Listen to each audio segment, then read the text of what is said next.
What can they use against you to control you? One thing we learned over the last few years is that when we fear something and when we think something is bad for us, then guess what we do? We tend to lose our freedom. Well, today's video is going to show the point of what really is to come and how I may know what the next plan is or the next crisis, all because of one thing. And this one thing will influence all parts of your life. And guess what? It allows them to control and you lose freedom.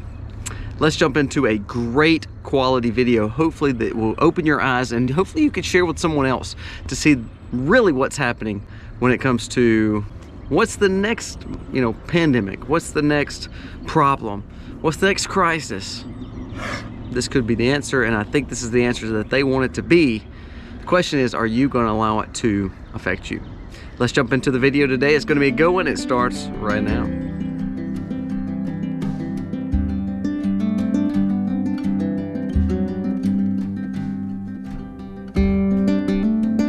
Hey guys, welcome to the Max. Thank you so much for being here. If you're new to the Max, go down here, press subscribe, ring the bell. You are fixed to be entered into thousands of dollars worth of a giveaway. It's over $5,000 worth of gifts that we're going to be giving away just to say thank you for subscribing to our channel. You don't have to sign up for any newsletter or any other thing. You just simply go in here, press subscribe, ring the bell. When we hit 200,000, we're going to be giving away all those things in a video. Let us know if you're new to the channel. If you're one of the ones who's been watching us for a long time, thank you so much for being a diligent watcher of the Max. Go in here and say, hey, we've been watching for years and we love it. That way we know that you're sticking around, because guess what? You're still in the drawing too. We're going to enjoy a great giveaway, and I can't wait to help you on your prepping and homesteading journey. Now let's jump into the video. So something that people don't talk about is when we see what crisis and the pandemic and what the last few years have given us, it's giving an insight to two things. One, the people, the regular consumer, the normal Joe, it shows that fear can control us. And for the ones who want to do the controlling, it shows that whatever narrative they want to push, long as they push it towards fear and that it can affect every part of your life, then that will allow them to really manipulate anything and everything that they could possibly want. The pandemic, for I would say the elite class or the class that wanted this to take place, has made more billionaires than just about any other time in history. Now the question is why? What is so important about control? What is so important about producing fear to make money or power or greed really more come to the forefront? The pandemic showed is that if they could control the main body of people, then they could do really what they wanted and ultimately have a lords and serfs style life that we have hopefully moved away from, and we wanted freedom here in America. See, key of the hat. So we want freedom here, but hey, I may know the answer to the next problem that we're going to have, and I may know what they're going to use to do that. Now the question is, do you believe this? Now let's jump into what I believe the next movement towards a pandemic would be, and it will affect every part of your life. It's the climate. You hear this more than anything pushed down your throat from legacy media or from big elitists, is that the climate will be, it's going to be destroyed.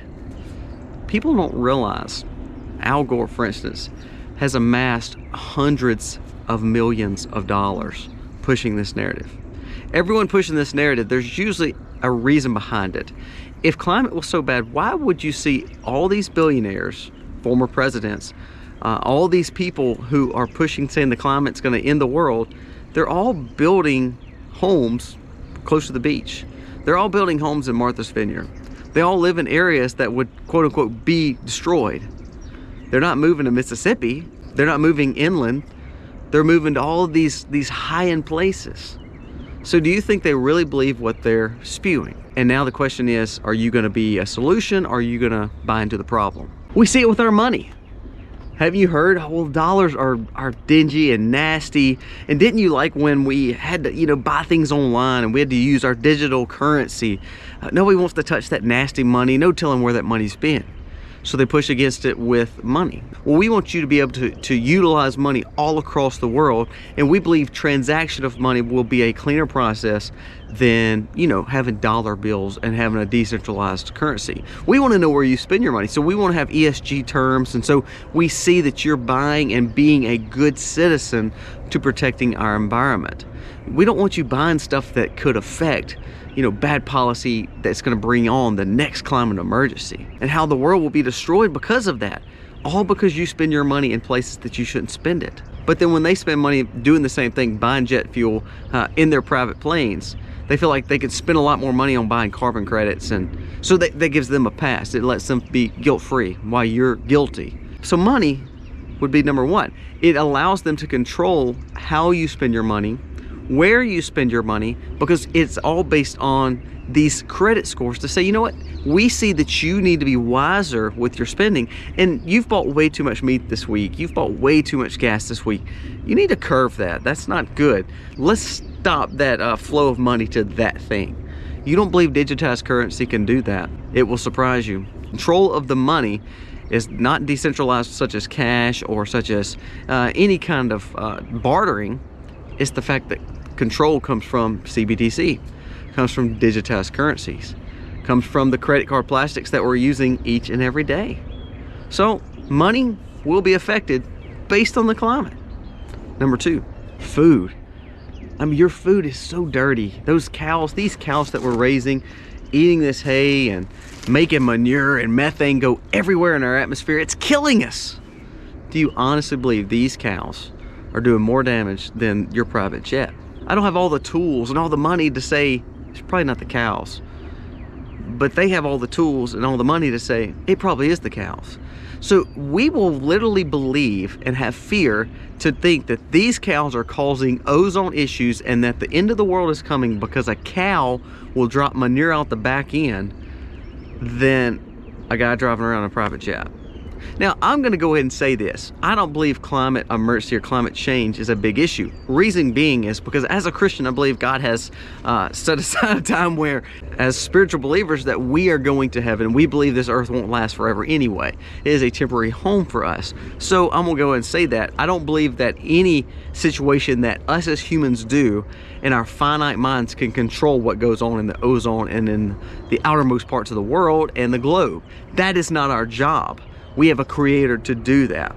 So when we talk about money and the control of money, then we talk about food and how, so you can't eat, you know, all this meat. You need to start eating stuff like processed vegan food. Isn't it funny that all these vegan companies are wanting grass to taste more like beef, so they process it more and more to make you feel like you're eating beef? Isn't that funny how that sleight of hand actually happens?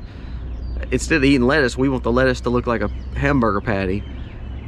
So it's a sleight of hand. So we're manipulated. Why?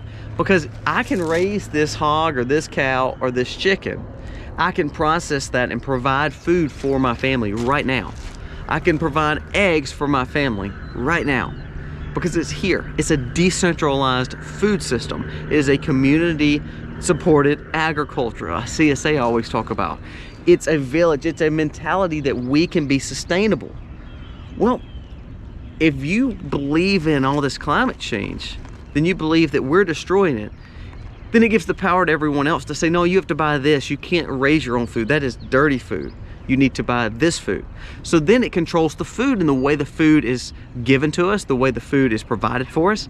It's all provided by just a few hands. It's all provided by just a few processes. Those processes are not good, natural, healthy foods that we can eat. So it makes us more lethargic. It makes us less testosterone pushing in a man because it's all soy-based. It makes it where sometimes it adds extra fat to our bodies instead of good healthy foods, instead of healthy fats. It's processed foods. What are we getting by that? You're not getting your proteins and your natural fats and all your natural good things that God has given us. You're getting all this man-made garbage.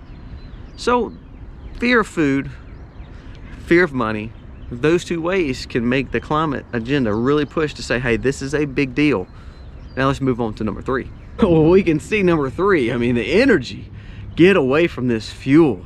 This is dirty fuel. It's killing our atmosphere. God provided all these fossil fuels and natural gases to benefit us. We've had knowledge, and for all these years, we've utilized those things. I promise you, if we kept on using those things and we tried to be innovative and learn new techniques like using solar and using wind, which need to be perfected, I think that's awesome. But to say the answer is we leave the petroleum fuel in our ground to then turn around and buy all these other precious commodities and other things that's in the ground in China, do we honestly believe they're going to harvest and raise that right? Well, we're still based on fuel, so guess what? We're still having to buy fuel, so now we're buying more dirty fuel from all these countries who don't like us, and we're giving our money to them.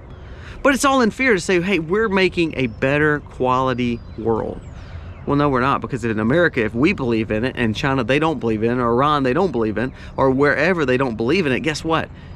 We still all live in the same world. If all of a sudden the climate's going to be terrible and it's going to destroy the globe, it's not so all of a sudden karma's going to come in and America's going to be left okay and Russia's going to be gone. That's not how it works. Either you believe the narrative that climate is going to destroy the globe, or you believe it's a farce.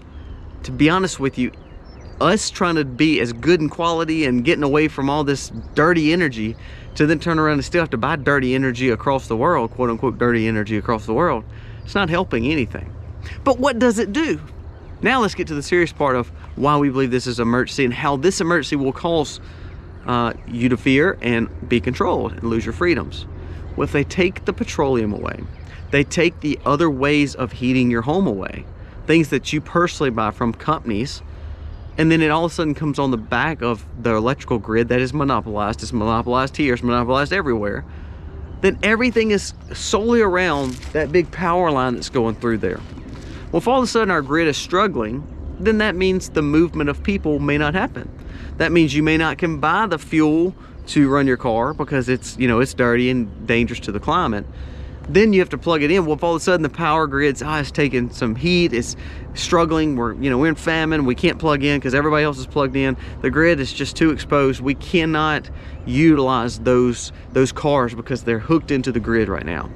Well, because of that, that means the movement of people may be what I would consider tightened. Hey, we see the push of 15-minute cities. We see the push of being convenience where you can walk and bike everywhere. Well, you're gonna probably have to, because guess what? Your car won't work without fuel, and you can't plug it into a grid that's already struggling. So petroleum, fuel, energy, all that needs to be provided for you by government and all these elitist situations. They're saying they can control the system while you lose your freedoms of independence and buying local fuel. Oh, you can't do that anymore. You can't buy something to heat your home because it's dirty. That propane is dirty. That butane is dirty. That natural gas is dirty. Well, we've used it for all these years, but guess what? They can't control that like they can control the energy grid because it's monopolized. So now let's talk about the next step of how they can control you. We talked about the 15-minute cities. We talked about how control is bringing all the populace back in one location. They don't want people living in the country. That's all part of the energy movement, and also how they can control where you live. Look at some of the states that were definitely more city-oriented, bigger states, more metropolitan areas. They tended to lock down different, and they tended to control their people more. It's still even happening today, 3 years later, we see in places like New York and California. I want to talk about one thing that really touches base. And I mentioned a while ago, as a Christian, the biblical worldview is that God would not destroy the earth again until the time of the earth being non-existent. Because we believe that way, we believe God has given us all these things.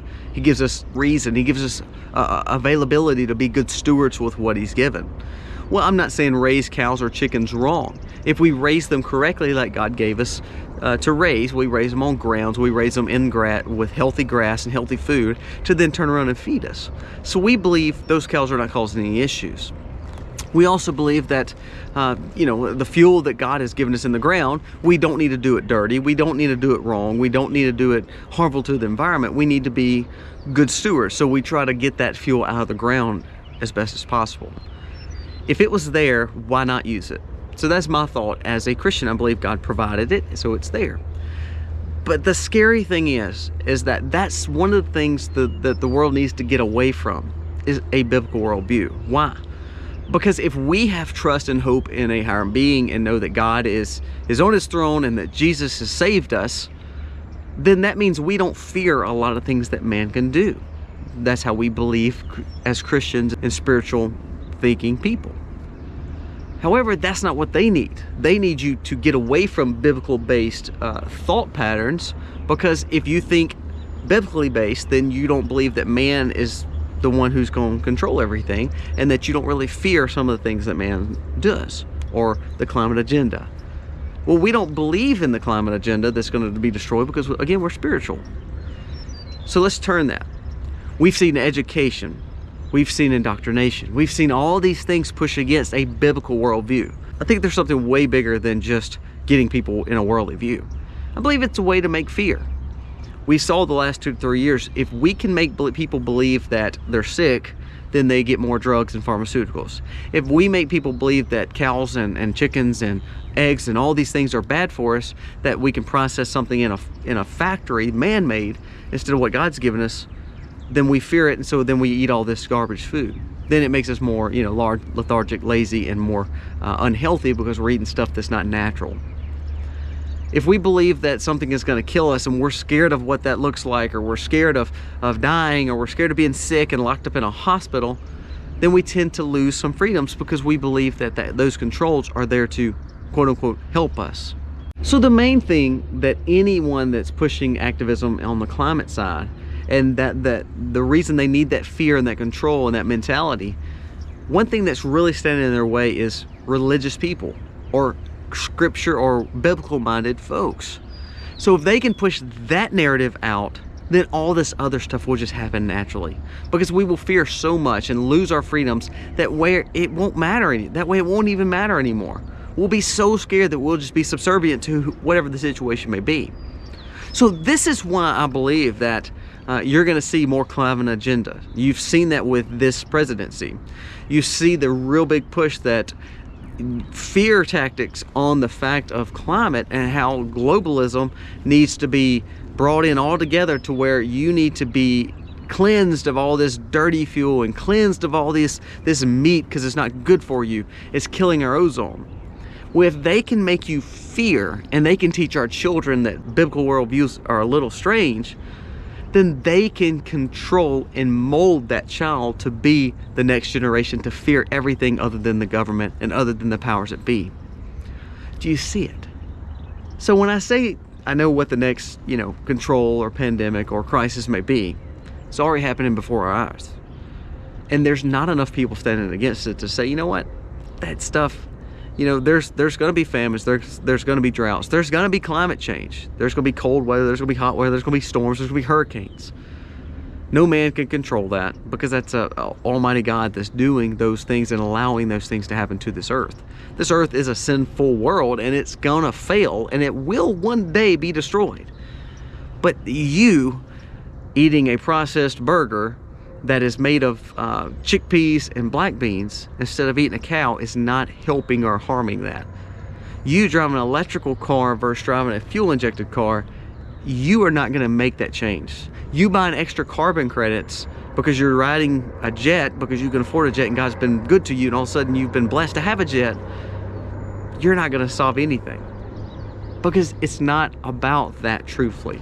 If it was, you wouldn't see these people buying homes in Martha's Vineyard and living on the side edges of ledges next to the islands, because if they really believe that garbage they spew, they wouldn't be doing that. So don't you see it? Open your eyes and realize what's really happening around us. And then when you realize what's happening around us, and you start opening your eyes to seeing the freedoms being taken away, then you don't fear as much, because guess what? Then you can push against it. You can be like the salmon, going up the river instead of downriver. And why do you think they actually changed the name from global warming to climate change? Well, it's easy. When it was global warming, they couldn't use the phrase that, it's caused by global warming, when all of a sudden we had a massive freeze, some of the states like Arctic blast. Well, they can't use global warming. It was a harder sell. But since they changed it to climate change, all of a sudden you have a hurricane, climate change. All of a sudden you have a famine, climate change. All of a sudden you have warm weather, oh, it's climate change. All of a sudden you have Arctic blast, climate change. So then you start believing the narrative, oh wait, it may be climate change. That might be causing all this. All the while, it's just normal occurrence of weather. It's our life. It cycles. Some days we'll have hot days, sometimes we'll have cold days. That's why they call seasons. Sometimes things are unexpected, because again, we're finite, we don't understand that. Sometimes we don't know what's going on. So watch out for their wording too, because they're going to trick you with that wording and just misconstrue, and like we talked about, slide a hand a little bit to make you believe, oh, it's climate change. So I challenge you, open your eyes, quit always believing everything you hear. When you really seek wisdom, you really will find it. And look, as a Christian, I believe that we need to seek wisdom. I believe that we need to open our eyes. But at the same time, say you don't believe spiritually like I do, you still should want your freedoms. You still should want your children to grow up in a free America. That's what anybody would want. And why in the world do we want that control on us? This is going to be in the cards to be a major agenda, because it controls your money, it controls your energy, it controls your food. And if they can control those things, and they can make you fear, and they can take the biblical worldview out of you and take the spiritualness out of it and say man can heal all this, then they can do whatever they want and tell you whatever that you need to believe. And for the masses, most people will believe it, and that's what's sad. Open your eyes, guys. Hope you enjoyed this video. Let me know what you think about it below. Tell me if you're new to the channel. Tell me if you're an old dog of the channel. And let me know what you think about this video. Share it with other people who you say, you know what, it needs to open their eyes that there may be more to this than just what meets the eye. And I hope you get a little bit better and a little bit wiser each and every day. God bless. Happy homesteading, y'all.